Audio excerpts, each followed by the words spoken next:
Assalamualaikum warahmatullahi wabarakatuh. Alhamdulillah al-aliyyi fi ulah, as-sami fi ardihi wa samah. Asyhadu an la ilaha illallah wahdahu la syarikalah, wa asyhadu anna sayyidana wa habibana wa maulana Muhammadan abduhu wa rasuluh. Allahumma salli wa sallim wa barik alaihi wa ala alihi at-tayyibin wa ashabil akramin wa tabi'ina lahum bi ihsanin ila yaumiddin. Amma ba'du, ma'asyiral muslimin, fa usikum wa nafsiya bi taqwallah. Ittaqullaha innallaha ma'al muttaqin. Qala Allah ta'ala wa huwa asdaqul qailin. Ya ayyuhalladzina amanu taqullaha wa qulu qawlan sadida. Shadaqallahul azim. Yang mulia para habaib, khususnya Al-Habib Abdurrahman Ba'bud. Yang mulia para alim ulama, khususnya guru kita Kiai Haji Muhammad Nasir. Para tokoh masyarakat, ketua RT, ketua RW, Bapak pembakal, lurah sini deh, Bapak camat, Bapak bupati, ya, gubernur di Rumah Sidin, kemudian para hadirin kaum muslimin dan kaum muslimat jamaah masjid Al-Muhajirin, mudah-mudahan bisa hijrah semua. Amin ya rabbal alamin. Khususnya panitia panat, iya. Jadi harus panat panitia itu, tapi panitia itu doanya paling cepat qabul. Amin. Jadi yang lain belum dapat, panitia sudah qabul duluan. Amin. Berbahagialah panitia.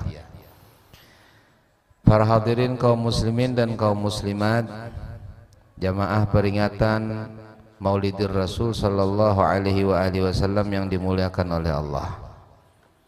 Ada dua kenikmatan yang sangat istimewa, yaitu nikmatul Islam wal iman. Al-Habib Abdullah Al-Haddad mengatakan, nahnu fi rauhatin wa rahah wa huburin wa istirahah, nikmatul Islam a'la nikmatin hallat bisahah. Kita ini enak, hidup kita nyaman, kita bahagia karena kita mempunyai kenikmatan yang paling besar, yaitu nikmatul Islam. Al-Islam adalah agama yang Allah Ta'ala tentukan sebagai agama satu-satunya untuk orang-orang yang beriman kepada Allah. Nabi Allah Adam diturunkan oleh Allah Subhanahu wa Ta'ala dengan memeluk agama Islam. Nabi Allah Syis, anaknya Nabi Adam, diutus oleh Allah Subhanahu wa Ta'ala untuk berdakwah, mendakwahkan agama Islam.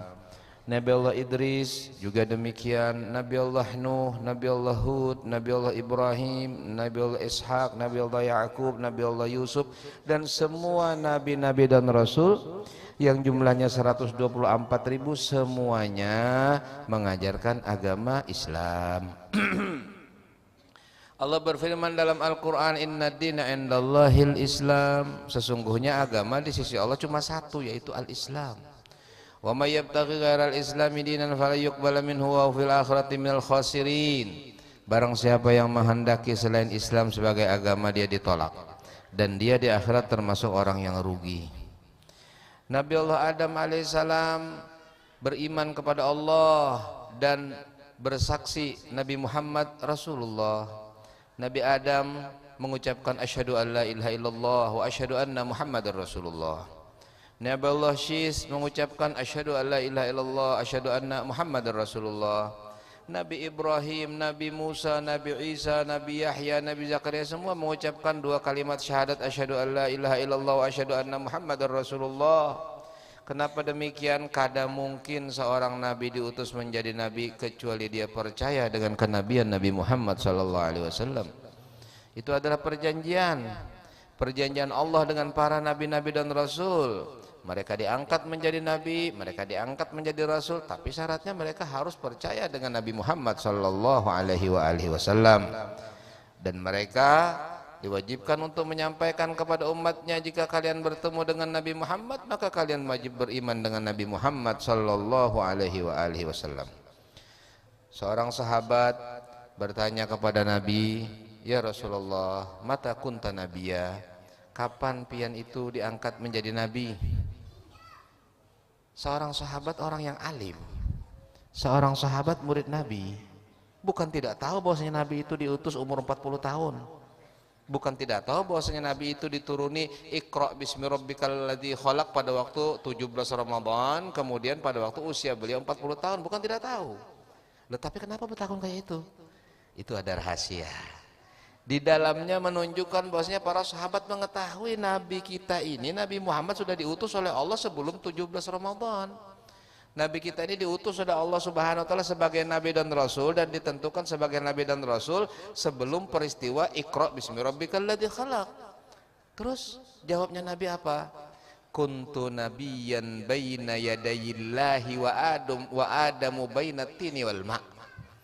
Aku ini sudah diutus sebagai Allah sebagai nabi, sudah diutus oleh Allah sebagai rasul, sedangkan Nabi Adam masih belum ada. Nabi Adam masih berupa tanah dan air. Diutus sebagai nabi tatkala beliau berupa nur, tatkala beliau berupa cahaya, tatkala beliau masih ruh, belum bertemu dengan jasadnya. Kata ulama, Nur Muhammad itu maksudnya adalah ruh Muhammad, atau disebut juga dengan haqiqah Muhammadiyah. Dari ruh Nabi Muhammad memancar ruh yang lain, ruh yang lain, ruh yang lain, ruh kita, ruh pian, ruh semuanya, semua alam semesta ini punya ruh. Kertas ini punya ruh. Kemudian air punya ruh. Kemudian masjid ini punya ruh. Kemudian batu punya ruh, semuanya punya ruh. Satu-satu ada ruhnya. Jadi bukan hanya makhluk hidup, binatang, tumbuhan yang punya ruh, semua benda, semua makhluk Allah yang kata Sayyidatul Rabi'atul Adawiyah itu jumlahnya 18.000 alam. Kita mengenal berapa alam? Ada alam dunia, ada alam barzah, ada alam akhirat, ada alam kubur, ada alam ghaib, ada alam jin, ada alam malaikat, ada alam roh, ada alam sebelah, ada alam apa lagi? Cuma itu saja, padahal jumlah alam yang diciptakan oleh Allah versi Rabi'atul Adawiyah 18.000. Apa saja? Nah, itu kita kada tahu. Di dalam tafsir Al-Baghawi, Sayyidina Iskandar Zulkarnain menempuh 7 alam yang dimensinya berbeda, 7 alam yang ruangnya lain di dunia, tapi tidak tampak oleh orang-orang yang di dunia. Jadi Sayyidina Iskandar Zulkarnain bersama dengan Nabi Allah Khidir Balya Ibnu Malkan bersama 12.000 pasukan itu mengarungi lautan. Anehnya mereka itu artinya bisi jukung tapi kalau dilipat-lipat sampai ke wah, ini kan kalau mikirakan bobon kita itu ya kalau jadi jukungnya itu ada di tas. Begitu harus melewati lautan loh, bukan sungai yang dilewati lautan, langsung diurak, kemudian setiap satu orang sebuting jukung, dan itu bisa menyeberang lautan. Mereka 12.000 pasukan menyeberang lautan semuanya, karena mereka harus melewati lautan pada waktu itu. Kemudian mereka sampai ke suatu tempat yang mana tempat itu gelap gulita sehingga tidak mungkin mereka akan menempuh jalan ke sana, goha. Lalu kemudian Iskandar Zulkarnain memang sudah siap-siap dan sudah diberitahu oleh Nabi Allah Khidir harus memakai kuda yang namanya Ghurrun Muhajjal. Kuda Ghurrun Muhajjal itu mempunyai keistimewaan. Ghurrun Muhajjal itu kuda yang warnanya hitam, kepalanya putih, tangan dan batisnya putih. Keistimewaan kuda itu dia bisa lari di tengah kegelapan malam. Jadi inya melihat. Jadi kada betaha orang nang menunggang kuda itu kada mau terujuk-rujuk karena kudanya bisa melihat di kegelapan malam. 12.000 pasukan itu semuanya naik kuda itu, dan mereka melalui sebuah tempat yang mana tidak ada cahaya matahari. Cahaya matahari kada sampai ke situ. Kaki-kaki kuda ini menginjak permata-permata, menginjak batu-batu. Akhirnya kata salah seorang daripada mereka, jangan-jangan batis-batis kuda kita ini menjajak permata-permata kok. Ini kan melihat karena memang gelap. Cuma diraba ini batu-batu kok lain, model halus, bagus, jangan-jangan ini permata. Akhirnya kata Iskandar Zulkarnain, nang hendak mengambil banyak, banyaki, nang hendak mengambil sedang silahkan, nang hendak mengambil sedikit kada apa-apa, nang kada mengambil kada apa-apa juga. Ternyata begitu mereka keluar dari tempat itu dan ada sinar matahari, bujur ternyata batu-batu permata semuanya. Jadi batu-batu permata. Jadi saya pada waktu kita membahas masalah cerita Iskandar Zulkarnain di tafsir itu, ulun madahakan tahulah bubuhan nikam di mana tempat itu. Kada tahu itu di kampung saya di Kalimantan, karena Kalimantan pusatnya permata aja ulun. Iyalah, ya kira-kira seperti itu aja ulun. Mereka memasuki alam 1, alam 2, alam 3, alam 4, alam 5, alam 6, alam 7. Di alam 7 itu Iskandar Zulkarnain bisa melihat Sayyiduna Israfil yang sudah siap meniup sangkakala. Alam apa itu? Wallahu alam, kita kada tahu. Misteri. Itulah kedahsyatan Allah, itulah kekuasaan Allah Subhanahu wa taala, pencipta alam semesta. Semuanya itu ada ruhnya, dan ruhnya bersumber dari satu ruh, yaitu ruh Nabi Muhammad sallallahu alaihi wasallam, sehingga Nabi kita itu bergelar Abul Arwah, sedangkan Nabi Adam bergelar Abul Ajsad, ayahnya jasad, karena jasad kita bertahan dari datu kita Nabi Allah Adam alaihissalam, tapi ruh kita semuanya dari Nabi Muhammad sallallahu alaihi wasallam, termasuk ruhnya Nabi Adam dari ruh Nabi Muhammad sallallahu alaihi wasallam. Untuk apa Allah Subhanahu wa taala menciptakan semua ini? Untuk satu tujuan, yaitu memproklamirkan dan memviralkan Nabi Muhammad SAW. Jadi bahasa ini kan viral ya Allah. Jadi Allah Subhanahu wa taala sudah memperkenalkan Nabi Muhammad. Begitu Nabi Muhammad sebagai ruh, sebagai nur, sebagai cahaya diangkat sebagai nabi dan rasul. Kemudian Allah menciptakan langit, bumi, arsy, lauhil mahfud, qalam, bintang-bintang, bulan dan lain sebagainya, bangsa jin, malaikat, surga, neraka dan lain sebagainya. Lalu Allah menciptakan Nabi Adam alaihissalam. Kan tadi di Nabi Adam tuh. Nah, pada waktu Nabi Adam diciptakan, maka Allah titipkan nur di dalam tubuh Nabi Allah Adam alaihissalam. Nabi Adam turun ke bumi, maka pindahlah ruh Nabi Muhammad SAW pada sulbi Sayyidatu Hawa, kemudian melahirkanlah Sayyidatu Hawa, Nabi Syith bin Adam, anak yang ke-41. Jadi Nabi Adam itu anak sidin 41. Dua yang pertama itu lahir di surga, namanya Qabil dan Iklimah. Jadi sepasang kembar nggak pengarang itu, kembar mayang, kembar sepasang. Itu lahir di surga yang pertama. Kemudian terjadilah peristiwa makan buah khuldi, lalu turunlah Nabi Adam beserta dua orang anak beliau, Qabil dan Iklimah tadi. Kemudian setelah itu 100 tahun mereka tidak bertemu Nabi Adam di daerah India sana. Kemudian daerah India itu tidak harus India yang sekarang loh ya, India Bahari itu. India itu semua daratan yang rimbun dengan hutan-hutan selain Arab sampai ke wadah kita ini India Bahari. Makanya Indonesia ini namanya kan India Belanda Bahari. Jadi Belanda yang menduduki daerah India. Jadi sebenarnya dataran atau pantai Hindia namanya. Jadi tidak aneh kalau ada orang Indonesia mengatakan sebenarnya Nabi Adam turunnya itu di Banjar misalnya. Misalnya ada nang kayak itu ya, kalau supaya viral ya kalau. Tapi harus ada data-datanya. Tidak menutup kemungkinan. Wa ala kulli hal, yang jelas Nabi Allah Adam terpisah dengan Sayyidatul Hawa kurang lebih 100 tahun. Kemudian setelah 100 tahun mereka bertemu di Arafat, di Jabal Rahmah. kemudian bersatu kembali keluarga mereka, kemudian melahirkanlah yang kedua kali Siti Hawa, yaitu Habil dan saudaranya, Labuda namanya.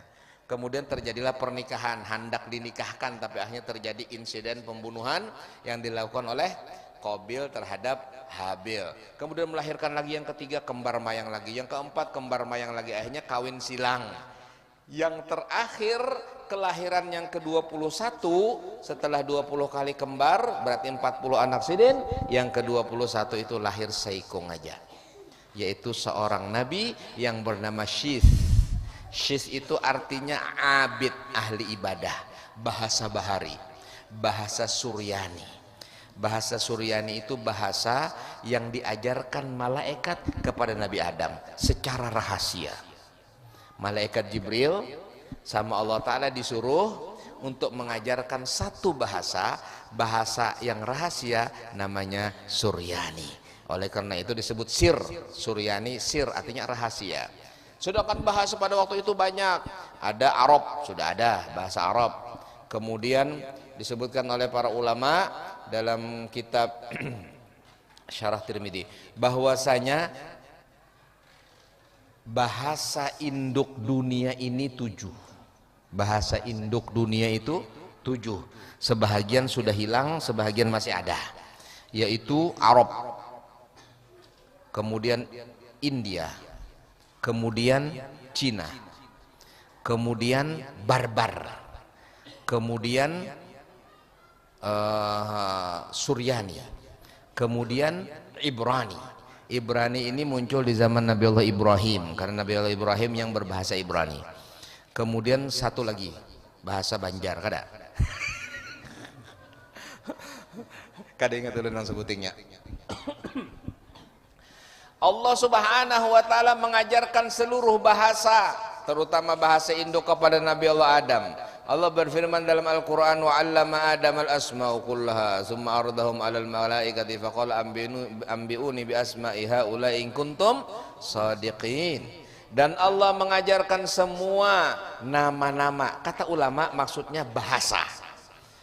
Sebagian ulama mengatakan bukan semua nama. Nama Mulkani Nabi Adam tahu, diajarkan sama Allah Ta'ala. Nama siapa lagi? Muhammad Nasir tahu, nama Abdurrahman tahu, Nabi Allah Adam. Jadi Nabi Allah Adam itu mengenal semua anak cucu sidin karena Allah yang mengajarkan. Sudah ada ketentuan dari Allah Subhanahu wa taala. Nabi Adam mengetahui, wa 'allama Adam al-asma. Kemudian disodorkan kepada malaikat. Malaikat mengatakan, wah kami tidak sanggup seperti itu. Bukankah aku sudah katakan, kata Allah, aku lebih tahu. Jadi yang aku ciptakan ini sebagai khalifah di muka bumi. Malaikat komplain, jangan-jangan kena seperti bangsa jin sebelum adanya manusia, suka berkelahi, suka menumpahkan darah, suka berperang. Berapa lama Banul Jan, anak-anak Jan itu abahnya jin. Jadi nenek moyangnya jin namanya Jan. Jadi bukan Jun, bukan. Ya Allah, Jan itu adalah nenek moyangnya jin. Ada yang mengatakan Jan huwa iblis. Ada yang mengatakan Jan adalah iblis. Ada yang mengatakan tidak, iblis salah satu cucu daripada Jan.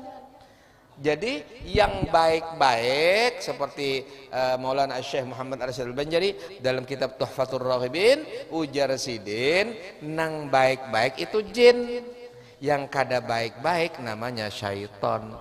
Jenisnya sama, satu keturunan, yaitu keturunan Jan. Anaknya, turunannya jin. Yang kafir-kafir syaiton. Iblis gelar pemimpin syaiton. Iblis itu gelarnya pemimpin syaitan. Maka kemudian Allah Subhanahu wa taala mengatakan kepada malaikat, inni ja'ilun fil ardi khalifah, aku akan menjadikan di muka bumi ini khalifah. Qalu ataj'alu fiha man yufsidu fiha wa yasfiku dima. Apakah engkau akan menjadikan ya Allah hamba-hamba di muka bumi yang akan berperang, bersengketa, berkelahi dan mereka menumpahkan darah? qala inni a'lamu ma la ta'lamun, aku lebih tahu kata Allah. Lalu kemudian Allah mengajarkan nama-nama semua benda yang ada di dunia, nama-nama turunannya, nama-nama malaikat, lalu disodorkan kepada malaikat. Ditanya malaikat, tahukah engkau namanya ini, tahukah engkau namanya ini? Malaikat menjawab, la ilma lana illa ma 'allamtana, ya Allah kami tidak mempunyai ilmu kecuali yang engkau ajarkan, kami kada tahu. Lalu kemudian Allah mengatakan, Adam, beritahukan kepada mereka. Maka Nabi Adam memberitahu tentang bahasa manusia, tentang alam semesta, tentang nama langit, tentang nama bumi dan lain sebagainya. Akhirnya Allah Subhanahu wa taala mengatakan kepada malaikat-malaikat, usjudu li Adam, sujudlah kalian, hormati itu Adam. Maka sujud malaikat kecuali satu, iblis, aba wastakbara wa kana minal kafirin. Dia tidak mau sujud. Kenapa dia tidak mau sujud? Ya Allah, engkau menciptakan Adam dari tanah liat, sedangkan aku dari api. Api lebih hebat daripada tanah liat. Tanah liat tidak bisa memadamkan api, tapi api bisa membakar tanah liat. Akhirnya engkau ini sombong wahai iblis. Karena engkau sombong, diusirlah iblis dari alam malaikat, kemudian diusir dari surga. Ternyata iblis menggunakan kesempatan sebelum datangnya waktu diusir oleh Allah dari surga untuk menggoda Nabi Adam. Fawaswasa alaihi masyaitan wa qala ma nahakum rabbukum an tilkum syajarati illa an takuna malakaini aw takuna minal khalidin. Tidaklah melarang kalian berdua wahai Adam dan Hawa dari mendekati akan pohon itu kecuali kalau kalian makan kalian menjadi dua malaikat atau paling tidak menjadi penghuni surga selama-lamanya. Tergoda, akhirnya makan buah khuldi, tiba-tiba rontok pakaiannya, lalu kemudian mereka menutupi auratnya dengan daun-daun surga, lalu kemudian Allah mengatakan, ihbitu, turun bertahan, turun ke bumi seberatahan. Jangannya karena ada kejadian itu kita di surga bertahan. Oleh karena itu berjuanglah untuk pulang kampung, bersungguh-sungguhlah untuk bisa pulang kampung. Kita di sini merantau, kita di sini orang asing, tempat kita bukan di dunia, tempat kita di surga. Kembalilah ke surga sana. Jangan sampai bubuhan kita ini asyik dengan tempat perantauan, kada ingat kampung halaman. Kampung halaman kita itu lebih indah, lebih istimewa, yaitu surga Allah Subhanahu wa taala. Nabi kita mengajarkan supaya kita pintar. Nabi kita menginginkan kita supaya jangan bungul. Nabi kita menginginkan kita supaya kita cerdas. Apa ujar Nabi? Al-qayyis mandana nafsahu wa amila bima ba'dal maut. Orang yang cerdas adalah orang yang mengekang hawa nafsunya di dunia dan dia beramal untuk akhiratnya, dia beramal untuk kuburnya, dia beramal untuk padang mahsyarnya. Itu orang cerdas. Kesimpulannya, kebalikannya, barang siapa yang menyibukkan dirinya dengan urusan dunianya sehingga lupa urusan akhiratnya, orang bungul. Nabi tidak ingin kita bungul. Dilajari sidin, jelas ajaran Nabi. Taraktukum alal mahajjatil bayda lailuha kanahariha la yazigu anha illa halik. Aku meninggalkan kalian atas keadaan yang terang benderang, tidaklah berpaling dan menyimpang dari jalanku kecuali dia celaka, kata Nabi kita Muhammad SAW. Sudah jelas, dan itu adalah Nabi kita yang sangat sayang kepada kita. Paling sakti Nabi Muhammad, paling sugih Nabi Muhammad, paling terkenal Nabi Muhammad, paling agung Nabi Muhammad. Siapa yang mewarisi itu? Kita yang seharusnya mewarisinya. Tapi sayang, sungguh sayang disayang. Kita lebih condong kepada iblis, ketujuh bekawan lawan iblis, ketujuh bekawan lawan syaitan, ketujuh bekawan lawan orang-orang yang menyimpang dari jalan Allah. Padahal sudah pada Nabi itu, kamu jangan bekawan lawan itu. Bekawan lawan itu kamu rugi. Bekawan lawan itu engkau akan bangkrut. Berkawan dengan itu engkau akan menjadi musuh Allah, sakit. Inna syaitana kana lakum aduan fattakhidhu aduwa. Sesungguhnya syaitan itu adalah musuh kalian, jadikan musuh, jangan dikawani. Apabila ada seseorang mengajak Anda untuk menyimpang dari jalan Allah, mengajak kamu untuk berbuat maksiat, mengajak kamu untuk tidak menghadiri majelis-majelis ta'lim, madrasah, pesantren, mengajak kamu untuk bakhil, mengajak kamu untuk mabok-mabokan dan lain sebagainya, itu adalah syaitan. Kenapa kita ketujuh nang kayak itu sepalihan daripada kita? Kenapa masih banyak orang-orang yang mereka mempunyai uang, tatkala dimintai sumbangan untuk majelis taklim, untuk madrasah, untuk peringatan Maulid Nabi 100.000, dimintai sumbangan untuk karaoke 500.000, mari. Ayo karaokean 1 juta wani mari. Ini tanda-tanda gak benar ini. Ini tanda-tanda pengikut-pengikut syaitan. Naudzubillah min dzalik. Syaitan sudah jelas Allah Ta'ala sebutkan dalam Al-Quran, ya'iduhum wa yumannihim wa ma ya'iduhum syaitan illa ghurura. Syaitan suka berjanji-janji, menggoda-goda, tipu daya, semuanya itu tipuan syaitan. Al-Quran jelas, hadis jelas. Kenapa kita tidak mengerti? Kada betakun. Kenapa kita tidak peduli, tidak dekat dengan ulama? Para orang alim supaya kita tahu, tanyakan kepada mereka. Alhamdulillah di Kalimantan Selatan orang alim banyak. Alhamdulillah di sini mana nih Gambut banyak. Para mereka takuni bagaimana nang bujur ulun berusaha supaya ulun kada salah, supaya halal, supaya berkah. Jangan betakun kira-kira nomor nang keluar nang mana. Lain. Tujuannya beda. Nabi kita Muhammad mengajak kita supaya kita cerdas, jangan bodoh, jangan mau ditipu dengan iblis dan syaitan, supaya kita sukses dunia akhirat. Coba bayangkan, kita diciptakan sebagai ruh jutaan tahun. Setelah itu kita masuk ke alam rahim ibu kita 9 bulan. Setelah itu kita keluar di dunia ini berapa lama? 60 tahun, 70 tahun, yang 80 jarang, yang 90 mungkin sudah karakau begarak lagi, yang 100 apalagi. Sudah itu. Setelah itu masuk ke kubur berapa lama? Anggap 2000 tahun, anggap ya, anggap 2000 tahun. Karena tahun nih bisa 1000, 2000, bisa 10.000, Allahu alam. Setelah itu di padang mahsyar berapa? Kata Sayyidina Abdullah bin Abbas 50.000 tahun. Setelah itu di akhirat berapa? Tidak ada batasnya. Apakah pintar kalau kita membela nang 70-60 tahun senang-senang, sedangkan yang jutaan tahun kita rugi, kita sengsara? Sama dengan pian ini hendak menuju ke Martapura, sekalinya singgah di Subarang sana atau di warung, akhirnya asik, lupa dengan tujuan hendak ke Martapura, asik dengan di warung. Itulah haula wala quwata illa billah. Sudah pasti orang madakan, bah ini kada normal orang ini. Nabi tidak ingin seperti itu. Nabi ingin kita cerdas. Kalau kamu miskin, jadikan kemiskinan kamu bahan untuk dapat pahala sebanyak-banyaknya. Bagaimana? Dengan sabar, dengan akhlak yang baik, tidak hasut, tidak iri, tidak dengki. Akhirnya orang miskin di dunia begitu masuk kubur sugih badar. Jadikan seperti itu. Kalau kamu orang kaya, jangan mau kalah. Jangan sampai gara-gara kaya kamu miskin di akhirat. Gunakan kekayaanmu untuk Allah, untuk Nabi. Nyumbang sana, sumbang sini, kemudian derma sana, derma sini, dan lain sebagainya. Niatkan untuk Allah dan untuk Nabi, sehingga engkau masuk ke dalam kubur sugih. Itu yang diinginkan Nabi. Jangan sampai kita begitu masuk ke alam kubur bangkrut. Apalagi ternyata utang sing banyakan di kubur, utang lawan Allah Ta'ala. Dosa banyak yang belum diampuni, naudzubillah min dzalik. Nabi kita menginginkan kita selamat dunia akhirat. Sampai-sampai Nabi pasang badan, ujar Nabi, aku tidak redha ada umatku yang masuk neraka, aku tidak redha masih ada umatku yang berada di neraka, aku tolong semuanya dengan syafaatku, kata Nabi kita Muhammad SAW.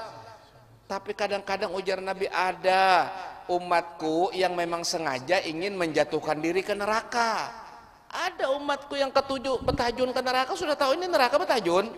Wa ana akhidun bihujazikum, kata Nabi, aku memegang pinggang-pinggang mereka. Jangan betajun ke situ, nyawa terbakar, ditarik sidin kena. Ya tuh hendak betajun aja lagi. La haula wala quwata illa billah. Itu keadaan kita. Kita mengadakan acara Rabiul Awal memperingati kelahiran Nabi Muhammad SAW agar kita tambah cinta dengan Nabi, dan agar kita jangan pernah lupa dengan Nabi Muhammad, jangan pernah lupa dengan Allah. Sebabnya lupa dengan Allah, lupa dengan Nabi Muhammad, berdagang beculas bisa terjadi. Kemudian di kantor korupsi bisa terjadi gara-gara lupa dengan Allah dan lupa dengan Nabi Muhammad. Tapi kalau orang yang selalu mengagungkan Allah, selalu tujuannya apa saja untuk Allah, kada boleh ini nah, rugi nih. Rugi aku di sini mungkin aku banyak duitnya tapi rugi di akhirat kan. Nauzubillah min dzalik, kada hakun. Ini orang yang kuat imannya. Dan itu yang diinginkan Nabi. Karena masa depan kita itu bukan 10 tahun ke depan, bukan 20 tahun ke depan, bukan 30 tahun ke depan, itu bukan masa depan. Itu perjuangan. Kita di dunia ini berjuang agar kita sugih di kubur, agar kita sugih di barzakh, agar kita sugih di akhirat. Itu yang diinginkan Nabi kita Muhammad sallallahu alaihi wasallam. Dan itu yang diinginkan oleh Allah. Allah mempersiapkan 12 Rabiul Awal itu jutaan tahun. Kita ini persiapan Maulid Nabi ada yang seminggu, ada yang 2 minggu. Persiapannya gampang aja, kayak kau aja. Allah Ta'ala mempersiapkan 12 Rabiul Awal yang tidak pernah terjadi sebelumnya dan tidak akan pernah terjadi setelahnya. Sekali seumur jagat raya itu disiapkan sejak kapan? Sejak diciptakan Nabi sebagai nur. 2000 tahun di hadrat Allah. Diciptakan Nabi Adam, dititipkan kepada Nabi Adam, dititipkan kepada Siti Hawa, dititipkan kepada Nabi Syis, terus ke bawah dititipkan kepada Nabi Nuh, terus ke bawah dititipkan kepada Nabi Ibrahim, terus ke bawah dititipkan kepada Nabi Ismail, terus ke bawah dititipkan kepada anaknya Nabi Ismail, jumlahnya 12, satu yang dipilih, kemudian terus ke cucu, ke buyut, ke cicit, sampai akhirnya ke datu Nabi yang ke-21, yaitu Sayyiduna Adnan. Sayyiduna Adnan hidup di zaman Nabi Musa alaihissalam. Sayyiduna Adnan kemudian menjadi orang yang terhormat. Sayyiduna Adnan adalah orang yang sangat dicintai. Pernah suatu saat Nabi Musa alaihissalam, pasukannya Nabi Musa ini memerangi orang-orang kafir sampai ke suatu kampung, mereka tidak bisa untuk melakukan serangan ke sana. Lalu Nabi Musa bermunajat, ada yang mengatakan bukan Nabi Musa tapi Nabi Armia, Nabi setelahnya Nabi Musa, minta sama Allah, bertanya, ya Allah, kenapa kok tidak bisa? Allah menjawab, jangan serang itu kampung, karena di situ ada seseorang yang dari sulbinya nanti akan muncul Nabi akhir zaman, namanya Sayyiduna Adnan. Itu kain Nabi yang ke-20. Tidak boleh Nabi Musa menyerang kampung itu, padahal Nabi Rasul, tidak boleh, dijaga sama Allah Subhanahu wa taala. Sayyiduna Adnan punya anak beberapa, di antara anak beliau namanya Ma'ad. Sayyiduna Ma'ad punya anak namanya Nizar. Nizar ini dari kata-kata Nazaroh. Nazaroh. Datu-datu Nabi tahu pacangan nanti akan muncul Nabi akhir zaman dari sulbi mereka, mereka tahu. Sayyiduna Nizar punya anak Mudar. Mudar punya anak Ilyas. Ilyas ini di sulbinya terdengar Nabi mengucapkan la ilaha illallah. Kedengaran, namanya Malik. Malik punya saudara namanya Mulkani. Kenapa ketawa? Ini kan tidak pernah dibahas ya, makanya saya bahas. Jadi Malik bin Nadar punya saudara yang paling kecil namanya Mulkani bin Nadar. Malik bin Nadar menurunkan orang-orang Arab di Mekah, Mulkani bin Nadar katanya menurunkan orang-orang Arab di Yaman. Makanya saya sering ke Yaman. Jadi nama Mulkani itu mulai bahari, nama hebat ya. Mulkani bin Nadar. Naam. Bin Nadar, Malik bin Nadar punya anak namanya Fihr bin Malik. Fihr bin Malik punya anak namanya Ghalib bin Fihr. Ghalib bin Fihr punya anak Lu'ay bin Ghalib. Lu'ay bin Ghalib punya anak seterusnya Muhammad bin Abdullah bin Abdul Muttalib bin Hashim bin Abdi Manab bin Qusay bin Hakim bin Murrah bin Ka'ab bin Lu'ay bin Ghalib bin Fihr bin Malik bin Nadar bin Kinanah bin Huzaimah bin Mudrikah bin Ilyas bin Mudar bin Nizar bin Ma'ad bin Adnan. Kata al-Imam Muhammad al-Azab, wa huwa alladhi fardun alaina hifdhuhu wa kadzaka kullu mukallafin qad wahada. Inilah yang fardu untuk kita hafalkan. Setiap orang mukallaf sebaiknya hafal ini. Sudah hafalkah kita berataan? Ataukah kita lebih hafal nota di toko kita? Ataukah kita lebih hafal harga barang-barang di gudang kita? Ataukah kita lebih hafal nama-nama pemain sepak bola? Ataukah kita lebih hafal, lebih hafal, lebih hafal? Ainal muhibbun alladzina alaihimu badlun nufusi ma'an nafaisihana. Mana orang-orang yang mengatakan cinta? Orang yang mengatakan cinta adalah orang yang rela berkorban untuk orang yang ia cintai. Tidak usah banyak-banyak berkorban. Hafalkan 22 ngaran ini aja sudah hafal apa belum? Hadi, ini ada tanda cinta. Tanda cinta kepada Nabi Muhammad sallallahu alaihi wasallam. Nabi kita menyebutkan ana Muhammad bin Abdullah bin Abdul Muttalib bin Hashim bin Abdi Manaf bin Qusay bin Hakim bin Murrah, seterusnya sampai ke Sayyiduna Adnan yang disebutkan fardu untuk kita menghafalkannya. Jika Anda hafal ini, nama ini, lihat hasilnya nanti. Insya Allah tidak akan kesulitan duit. Insya Allah duit di kantong kada mau pagat. Ini azimat Nabi kita, ini azimat kita. Jangan cari azimat ke dukun, cari azimat ke yang. Kita punya azimat yang hebat, yaitu Nabi Muhammad SAW. Fahuwal kanzul mutalzamul ladzi la ya'ti ala fathi babi awsafi miftah. Ini Nabi Muhammad adalah pusaka kita, azimat kita yang tidak bisa dibuka karena sudah mutalsam. Azimat itu ada kuncinya. Kalau sudah dikunci itu kan kalau dibuka, yang bisa membuka kunci itu orang yang paham baulah azimat. Cara menguncinya itu ada. Bagaimana kisahnya lah? Tata cara maulah azimat itu ada. Kada semua orang bisa maulah azimat, maulah wafak. Nang ahli bubuhan dalam pagar maulah wafak ya kah? Dalam pagar ahli.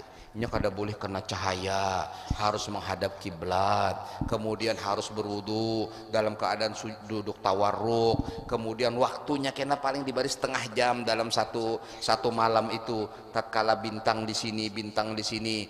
Jadi begitu ditulis langsung ditutup, tidak boleh salah. Bilanya salah itu batal. Jadi harus tulisnya itu sudah tiba waktunya, tek selesai tutup. Hanya dikunci, ada kuncinya. Nah ini yang betul-betul azimat. Nabi Muhammad adalah azimat yang sudah jadi. Kita tidak usah repot-repot sebenarnya. Cukup Nabi Muhammad SAW sebagai azimat kita. Bagaimana dengan mengikuti ajaran sidin, dengan ma'asi lawan sidin. Jika kita ma'asi lawan sidin, kita pasti sukses. Orang yang kaya belum tentu sukses. Orang yang jadi pejabat belum tentu sukses. Orang yang terkenal belum tentu sukses. Seorang yang sukses adalah tatkala dia di akhir umurnya la ilaha illallah Muhammadur Rasulullah, sugihnya di dalam kuburnya 1000 tahun, sugihnya di padang mahsyar 50.000 tahun, sugihnya di akhirat yang tidak ada ujungnya. Itu yang bujur-bujur sukses. Kalau cuma di dunia sebentar, sabar di dunia 60 tahun, 70 tahun sabar, ibadah yang benar, jangan melanggar perintah Allah. Kita akan panen nanti tatkala kita sudah di alam kubur. Seorang ulama yang menyebutkan, waladatka ummuka yabna adama bakian wan nasu haulaka yadhakuna surura fajhad fi nafsika an takuna idza bakau yauma mautika dhahikan masrura. Ibumu melahirkan engkau wahai anak Adam dalam keadaan engkau menangis. Orang yang di sekitarnya tertawa, masya Allah sehat, masya Allah bayinya menangis. Mun kada menangis kan sedih. Begitu menangis makin nyaring, aduh nyaring pada suaranya ajar. Senang orang tertawaan, seorang kalah menangis. Iya kalah. Maka bersungguh-sungguhlah kamu tatkala kamu hidup di dunia, jadikanlah dirimu tertawa tatkala engkau mati, sedangkan manusia menangis semuanya dengan kematian engkau. Bagaimana caranya? Itu orang sukses.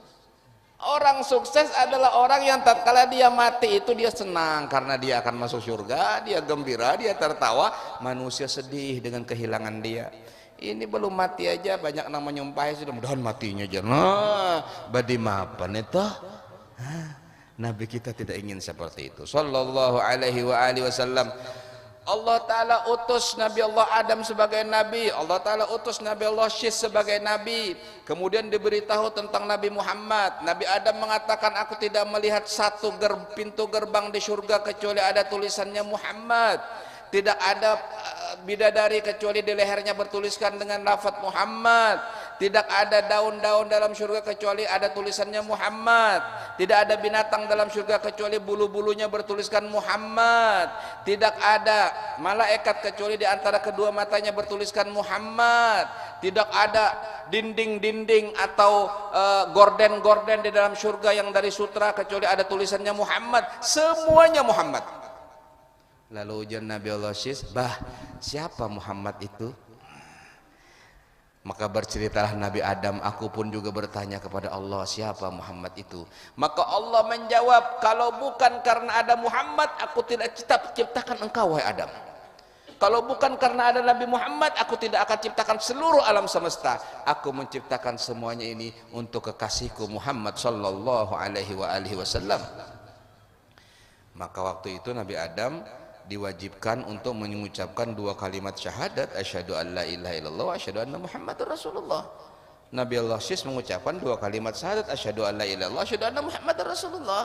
Dan begitu seterusnya, semuanya mengucapkan dua kalimat syahadat. Para nabi-nabi dan rasul mengucapkan dua kalimat syahadat. Umat-umat bahari pun demikian. Karena apa?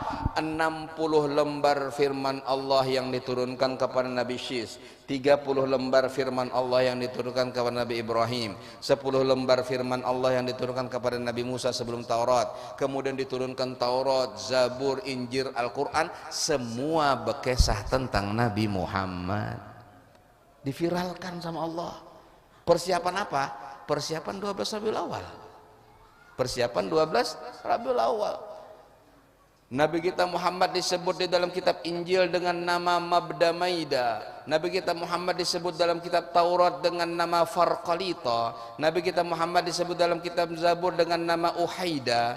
Nabi kita Muhammad disebut dalam kitab-kitab yang lain dengan nama-nama Tob-Tob, dengan nama Muzmul. Semuanya menunjukkan kehebatan Nabi Muhammad. Dikesahkan.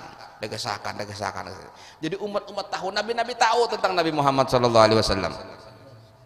Sampai akhirnya tiba saatnya setelah Nabi melalui sulbi-sulbi para nabi-nabi dan rasul, orang-orang yang soleh, orang-orang yang takwa kepada Allah, mereka pengikut-pengikut agama Nabi Ibrahim. Semua kakek-kakek Nabi itu beragama Islam, Islam versi Nabi Ibrahim, karena Nabi Ibrahim adalah Muslim. Beliau mengatakan Hanifan Musliman, wa ma ana minal musyrikin, kata Nabi Allah Ibrahim. Lalu kemudian ajaran itu tetap ada sampai di zaman Nabi kita Muhammad sallallahu alaihi wasallam. Walaupun sempat diobrak-abrik oleh seseorang namanya Amr bin Luhai al-Khuzai yang membawa berhala-berhala. Jadi berhala-berhala itu bahari kada ada di Mekah. Yang pertama kali membawa ke sana ke Mekah itu dari luar daerah adalah Amr bin Luhai al-Khuzai. Siapakah Amr bin Luhai al-Khuzai? Dia orang yang cerdas, dia orang yang dermawan, dia pejabat pemerintah jaka ibarat kita. Jadi orang haji itu diberi makanan cemilan, orang haji itu diberi hadiah, diberi baju. Wah, terkenal Amr bin Luhai dengan kedermawanannya. Tapi dia keliru dan salah dalam akidah dan agamanya. Jadi kita jangan heran kalau ada orang sosial, baik, tapi lihat agamanya, dia tidak baik dalam agamanya. Banyak orang seperti itu. Amr bin Luhai, seseorang yang dermawan, yang sangat bijaksana dan berwibawa, tapi agamanya tidak benar. Dan dia adalah pertama kali orang yang meletakkan berhala-berhala di Mekah. Dia letakkan berhala Hubal di Ka'bah. Dia ambil 5 berhala dari Yaman, yaitu Waddaw wa Suwa'aw wa Yahusa wa Ya'uqa wa Nasra. 5 berhala dari Yaman dia ambil, dia anak di Mekah. Kemudian dia mengambil Manat yang ada di Saqif, di anak di Mekah, dan lain sebagainya. Dia gara-garanya akhirnya penyembah berhala ada di Mekah. Nabi kita Muhammad sallallahu alaihi wasallam berada di sulbi-sulbi para datu-datu sidin yang mulia-mulia, sampai akhirnya beliau berada di sulbi ayahanda beliau Abdullah bin Abdul Muttalib. Singkat kisah, lalu kemudian menikahlah Abdullah bin Abdul Muttalib dengan Aminah binti Wahab Az-Zuhriyah, mengandung, meninggal Abdullah. Pada waktu beliau berangkat ke Syam, bulik dari Syam singgah di Madinah, garing, meninggal, dikuburkan di pekuburan Bani Najjar. Bani Najjar itu adalah kampung yang ada persis di Masjid Nabawi. Jadi Masjid Nabawi itu adalah perkampungan Bani Najjar Bahari. Kata ulama, Masjid Nabawi yang sekarang itu itulah Madinah. Jadi Madinah itu sekecil itu Bahari. Jadi ada kalau di luar daripada itu namanya luar kampung, sudah di luar kampung. Jadi Madinah itu sebesar Masjid Nabawi sekarang. Sedangkan Masjid Nabawi yang Bahari itu adalah perkampungan Bani Najjar. Siapa Bani Najjar?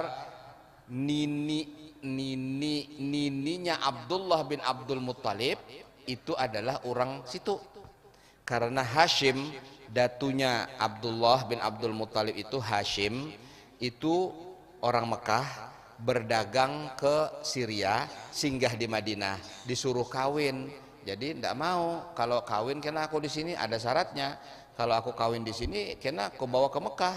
Atau kalau misalnya ternyata di sini dia tinggal di sini, kalau saya pergi-pergi karena apa? Akhirnya menikahlah Hashim di Madinah. Setelah di Madinah dia pergi ke Mekah. Setelah ke Mekah dia kembali lagi untuk berdagang, dibawa lagi istrinya sampai di Madinah, tinggal di Madinah. Kemudian dia pergi ke Syam, dataunya dia meninggal dunia di negeri Syria di Syam situ. Sedangkan istrinya lagi hamil dan melahirkan, tidak tahu ayahnya. Hashim nggak ada. Lalu kemudian saudaranya yang bernama Muttalib, dapat kabar dari orang Madinah. Wahai Muttalib, aku melihat ada seorang anak-anak di Madinah percis wajahnya dengan saudaramu Hashim. Hah? Jadinya bujuran kah? Jangan-jangan ada bisa anak di sana kok, di sana. Karena dia tahu bahwasanya istrinya orang Madinah. Tapi pada waktu dia pergi dari Mekah bawa istrinya belum ada anak. Setelah itu dia meninggal di negeri Syam sana. Kalau begitu aku akan datang ke sana. Karena apa? Anak kecil yang waktu itu anaknya Sayyidina Hashim ini, dia tidak ketemu dengan abahnya meninggal, baru dia lahir. Dia selalu bersumpah dengan menyebutkan Ka'bah. Akhirnya orang lain mendengar, kenapa kamu bersumpah dengan menyebutkan Ka'bah?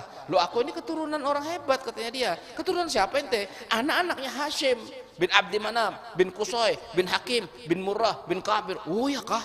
Ketahuan sama orang, dikasih tahu ke Mekah. Setelah dikasih tahu ke Mekah, Muttalib, saudaranya Hashim, pergi ke Madinah. Dilihat sama dia, ini dasar mirip lawan ding sanako. Lalu dipegang sama dia, wahai anak, siapa namamu?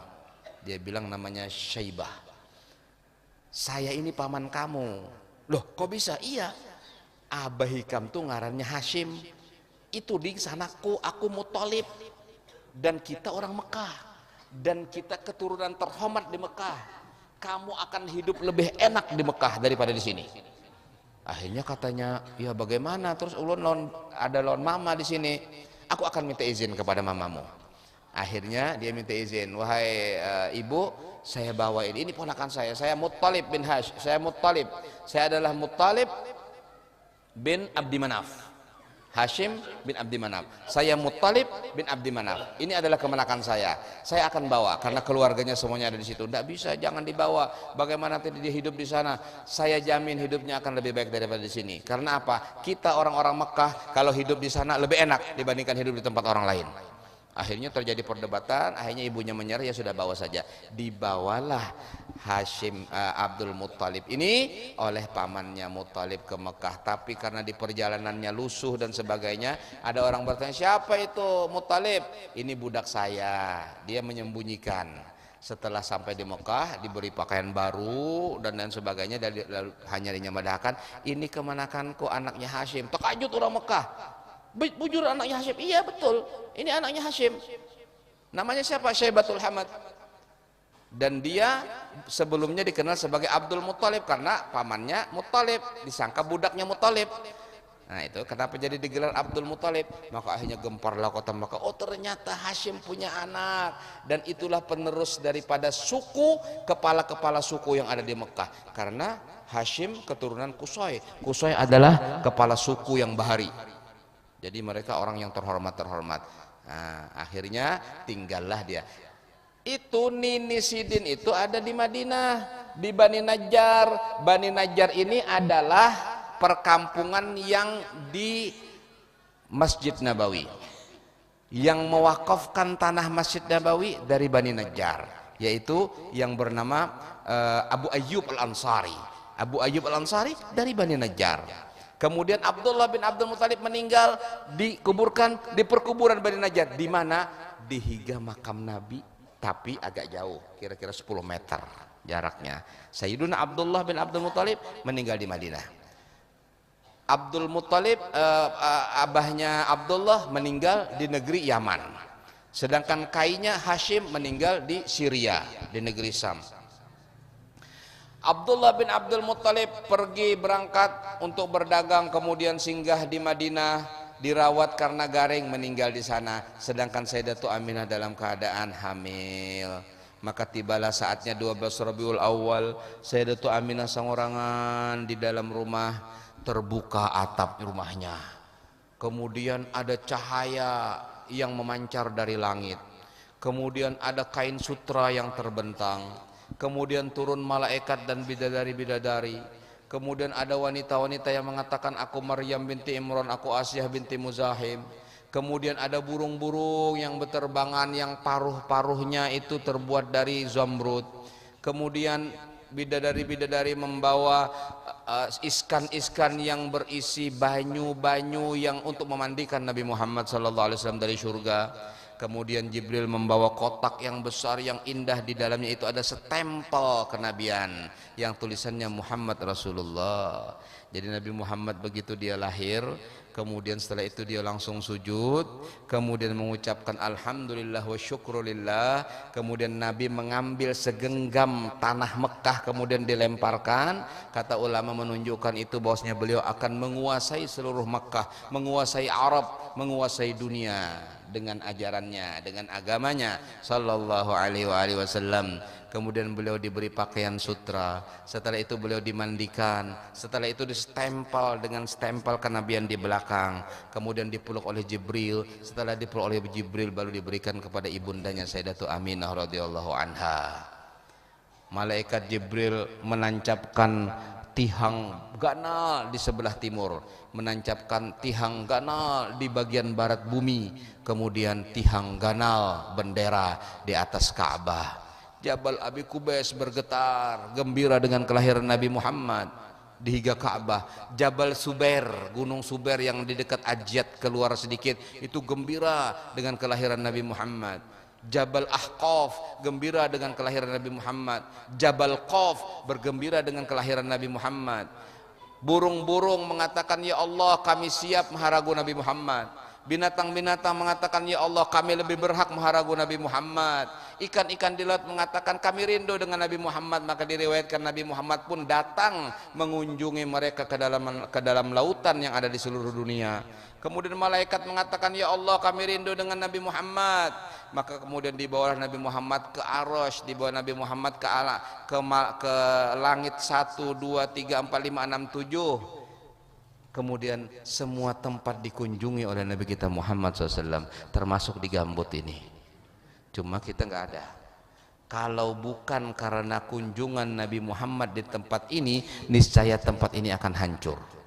Para ulama menyebutkan bekas daripada kunjungan Nabi Muhammad menyebabkan Arasy tidak goyang. Bekas daripada kunjungan Nabi Muhammad menyebabkan langit tetap tidak hancur. Bekas kunjungan Nabi Muhammad menyebabkan bumi kokoh, tidak hancur. Andaikan tidak ada kunjungan Nabi Muhammad, hancur. Semuanya itu bersumber dari Nabi kita Muhammad sallallahu alaihi wasallam. Ada orang yang seperti itu? Ada yang pangkatnya seperti itu? Ada yang paling dicintai oleh Allah Ta'ala selain daripada itu? Tidak ada. Dan itu cuma kita yang beruntung punya Nabi seperti itu. Nabi Musa aja kepengen jadi umat Nabi Muhammad, tapi kada boleh karena dia seorang Nabi dan Rasul. Belum umat-umat yang lain. Tapi kita diberi kesempatan oleh Allah untuk menjadi umat Nabi Muhammad. Tinggal kita bagaimana caranya kita memaksimalkan kesempatan ini untuk mendapatkan kebahagiaan dunia dan akhirat. Ataukah kita akan terlena dengan dunia, dengan jabatan, dengan kekayaan, dengan politik, dengan ekonomi, dengan media massa, dengan internet, dengan ini, dengan ini, akhirnya lupa Quran, lupa tahajud, lupa segalanya. Na'udzubillah min dzalik. Silahkan, semua kembali kepada kita. Kalau hendak jadi orang pintar, ini caranya. Kalau hendak ingin tetap bungul, ya silahkan. Apalagi ya kalau wa ma alaina illal balag, tidak ada bagi kami kecuali menyampaikan apa yang merupakan kewajiban kita sampaikan. Guru Nasir, guru fulan, menyampaikan apa adanya. Tahu hidayah Allah, yang memberi petunjuk Allah, yang membolak-balikkan hati Allah. Biar ulun berliuran bermamai tetap pun kada masih Allah belum menentukan. Tapi kalau Allah menentukan akan mendapat petunjuk semuanya, mudah-mudahan kita mendapat petunjuk barataan. Biar kada bapandir gin jadi petunjuk barataan. Kita cuma mengamalkan apa yang disuruh oleh Nabi Muhammad. Ballighu anni walau ayah, sampaikan dariku walaupun satu ayat. Kita cuma mengikuti apa yang disuruh oleh Allah Subhanahu wa taala. Ud'u ila sabili rabbika bil hikmati wal mau'izatil hasanati wajadilhum billati hiya ahsan. Disuruh dakwah, ya sudah dakwah. Masalah maasi kada maasi serahkan kepada Allah. Orang mendapat petunjuk atau tidak itu hak wewenang Allah Subhanahu wa taala. Tapi sudah jelas Nabi kita itu menginginkan kita cerdas, jangan bungul. Kalau umpat syaitan, umpat iblis menyimpang dari jalan Nabi Muhammad, berarti kita katuju bungul kad hendak pintar. Naudzubillah min dzalik. Mari kita berpikiran luas. Masa depan kita bukan hanya 10 tahun, 20 tahun, atau kena kalau sudah saya tua, atau kena kalau saya sudah berkeluarga, atau kalau kena saya sudah ini sukses itu. Bukan itu ujian dari Allah. Kalau itu kamu jadi orang sugih, ujian dari Allah, bersyukur apa kada. Kalau kamu tetap miskin, itu ujian dari Allah, bersabar atau kada. Kalau kamu sukses, ujian dari Allah, takabur atau kada. Kalau kamu terpuruk, ujian dari Allah, putus asa atau kada. Semua ujian yang mana itu harus kita jawab. Hasilnya wayah apa? Tatkala kita sudah berkain kafan dan berkalang tanah di kubur kita. Ini hakikat yang disebutkan oleh Habib Abdul Haddad. Allahu akbar hadhil haqiqah qad asyraqat min masyraqit tariqah famsik akhi bil urwatil wathiqah wa hiya ittiba'uk sayyidal asyair. Inilah hakikat, inilah kebenaran yang telah muncul dari sumber cahaya, yaitu Nabi Muhammad SAW. Maka peganglah engkau dengan kebenaran ini, yaitu dengan cara mengikuti pemimpin seluruh keluarga, yaitu Nabi kita Muhammad sallallahu alaihi wasallam. Tidak ada yang lain. Kenapa saya hormat kepada kiai? Karena dia memperjuangkan ilmu Nabi Muhammad. Kenapa sama sayang kepada Habib? Karena Habib keturunan Nabi Muhammad. Kenapa saya menghormati masjid? Karena dalam masjid ada syiar Nabi Muhammad. Kenapa ulun ziarah kepada Datuk Kalampayan? Karena Datuk Kalampayan mempunyai ilmu Nabi Muhammad dan berjuang menyebarkan ilmu Nabi Muhammad. Kenapa kita, apa saya harus ziarah kepada orang sugih yang tidak ada hubungannya dengan Nabi Muhammad? Tidak mau. Buat apa? Misalnya ziarah kepada pengusaha, kuburannya terbuat dari emas. Untuk apa? Enggak ada urusan. Kita hanya yang punya urusan dengan orang-orang yang punya hubungan dengan Nabi Muhammad. Kita hanya ingin kenal dengan orang-orang yang punya hubungan dengan Nabi Muhammad. Kita hanya ingin bersilaturahmi dengan orang-orang yang mengenal dan mencintai Nabi Muhammad sallallahu alaihi wasallam. Kita satu jalur. Kita tidak ingin yang lain. Kita tidak ingin hubungan kita urusannya adalah hanya dunia saja. Boleh kita berdagang, boleh kita bekerja sama, tapi untingannya akhirat. Kalau kita berdagang niatnya untuk akhirat. Keluar dari rumah, ya Allah, ulun hendak berdagang, berkati dagang ulun ya Allah, karena mencari rezeki yang halal ini fardu untuk anak istriku ya Allah. Setiap langkah yang kita langkahkan menuju pasar dalam berdagang dicatat pahala di sisi Allah. Ini pernahkah kita berpikir seperti itu? Atau kita keluar aja, masuk keluar kada ada pahalanya? Nah ini ngarannya kada pintar. Kalau hendak pintar itu semua waktu kita bernilai ibadah. Kalau kita pintar, modal kita semuanya berujung. Modal kita sama 24 jam, tidak ada yang berbeda. Ulun dapat 24 jam, Pian dapat 24 jam. Sama semuanya 24 jam, ada yang 25 jam. Pada semuanya sama, itu modal kita sama. Gunakan sebaik-baiknya untuk Allah. Gunakan sebaik-baiknya modal itu supaya kita berujung kena di akhirat. Kalau kada kita nangis darah, apalagi anak-anak ternyata tidak ada yang soleh, begitu meninggal anak-anak ditanya di mana kubur abah, kada ingat lagi ulun sudah jar, kada bisa ziarah. Jauh lah lomba bacaan mendatangi ya mencabut anu kumpai kah barang ya tuh kada jua sabat benar kuburan abah. Siapa yang salah? Abahnya salah jua. Kenapa kada melajari anaknya? Coba anak dilajari, dimasukkan pesantren, masuk ke pesantren saya gratis, keluar bayar. Masuk aja gratis. Jadi mun ada nah hakon masuk pesantren kada sing keluaran, kada apa-apa, kada sing bayaran. Tapi banyak keluar bayar. Wah, kenapa? Ini semuanya kita persembahkan untuk Nabi Muhammad. Kita berusaha supaya nama kita diingat, supaya kita mempunyai hal yang bermanfaat untuk perjuangan dengan Nabi Muhammad sallallahu alaihi wasallam. Saya kadang-kadang pergi ke Yaman, saya kadang-kadang pergi ke Mesir. Untuk apa? Untuk menjalin hubungan dengan ulama-ulama di sana, dengan Habib-habib. Ayo Beb, mana pesantren pian? Nanti saya kirim dari sini murid. Ayo, mana universitas kamu? Nanti saya kirim dari sini. Atau mereka datang, kita sambut. Untuk apa? Supaya kita mempunyai hubungan erat. Yang tujuannya apa? Nabi Muhammad SAW. Pernah pian dengar saya mendatangkan presiden barangkali? Atau kita mengundang siapa? Orang nang sugih siapa? Bill Gates ya? Hah? Ada? Tidak ada. Yang kita undang Habib, yang kita undang ulama. Kenapa? Karena kita ingin punya hubungan dengan Nabi Muhammad SAW. Saudara-saudaraku kaum muslimin dan kaum muslimat, umur kita tidak panjang. Saya sekarang walaupun umur sudah 17 lebih, ya kan? 17 lebih ulun, kada berdusta ulun kada. Cuma jangan takut ini berapa lebihnya, ya kan?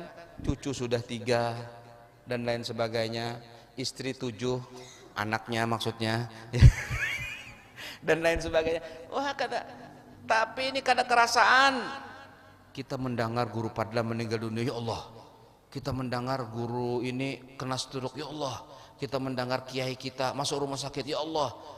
Mudah-mudahan mereka panjang umur, mudah-mudahan mereka sehat. Karena apa? Umat perlu dengan mereka. Mereka perlu untuk mengajari umat, untuk memberitahu umat tentang al-halal wal haram dan lain sebagainya. Walaupun insya Allah pasti ada gantinya.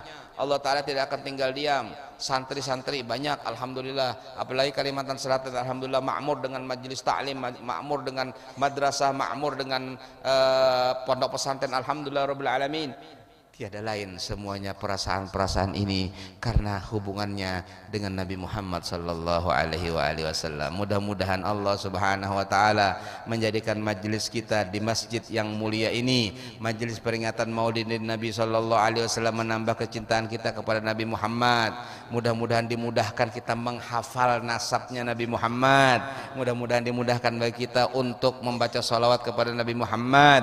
Mudah-mudahan yang malas dijadikan rajin oleh Allah, yang maksiat dijadikan taat oleh Allah, yang durhaka dijadikan bakti kepada kedua orang tuanya oleh Allah, yang nakal dijadikan baik oleh Allah, yang penuh dosa diampuni dosanya oleh Allah, segala hajat-hajat kita dikabulkan oleh Allah, rezeki kita diluaskan oleh Allah dengan rezeki yang melimpah ruah.